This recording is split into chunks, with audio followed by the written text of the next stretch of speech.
नमस्कार, मैं हूं देवांजलि मोइत्रा।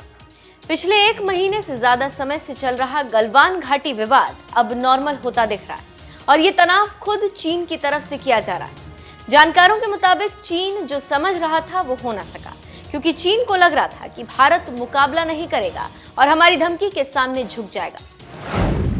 लेकिन चीनी सोच के उलट भारत ने चीनी धमकी का मुंहतोड़ जवाब दिया और उसी का नतीजा है कि आज चीन पीछे हटने के लिए तैयार हुआ। मिल रही सूचना के मुताबिक दोनों सेनाओं के बीच हुई बातचीत के आधार पर चीनी सेना करीब 1 से 2 किलोमीटर तक पीछे हट गई और इस मामले पर चीन के विदेश मंत्रालय ने एक बयान जारी कर कहा है कि शांति स्थापित करने के लिए अग्रिम मोर्चे पर कुछ कदम उठाए गए। इनमें सैनिकों को वापस हटाने की प्रक्रिया शुरू हुई।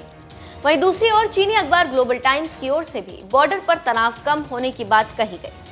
ग्लोबल टाइम्स का कहना है कि भारत और चीन की सेनाओं ने फ्रंट बॉर्डर से बैच के आधार पर सैनिक कम करने का निर्णय लिया। इसमें दोनों देशों के बीच 30 जून को जो बैठक हुई थी उसके बाद ये फैसला लिया गया। चीन की ओर से कहा गया है कि कमांडर लेवल की बातचीत में दोनों देशों ने तनाव कम करने की इच्छा जताई। इसी आधार पर अब ये एक्शन हो रहा है। चीनी अखबार की ओर से कहा गया है कि भारत को चीन के साथ शांति की बात करनी चाहिए और अपने सैनिकों को कम करना चाहिए। आपको बता दें कि चीन को जवाब देने के लिए भारत ने मिरर डिप्लॉयमेंट किया था।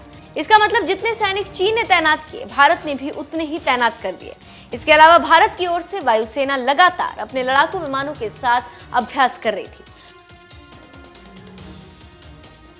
तो आप समझ सकते हैं कि भारत को जो हल्के में चीन ले रहा था, उसके अंदाजे के हिसाब से भारत काफी भारी पड़ा और उसी का नतीजा है कि चीन को पीछे हटना पड़ा। इसके साथ ही साथ प्रधानमंत्री मोदी ने नीमू पहुंचकर चीन का बिना नाम लिए जो संदेश पहुंचाया, उसका भी असर हुआ।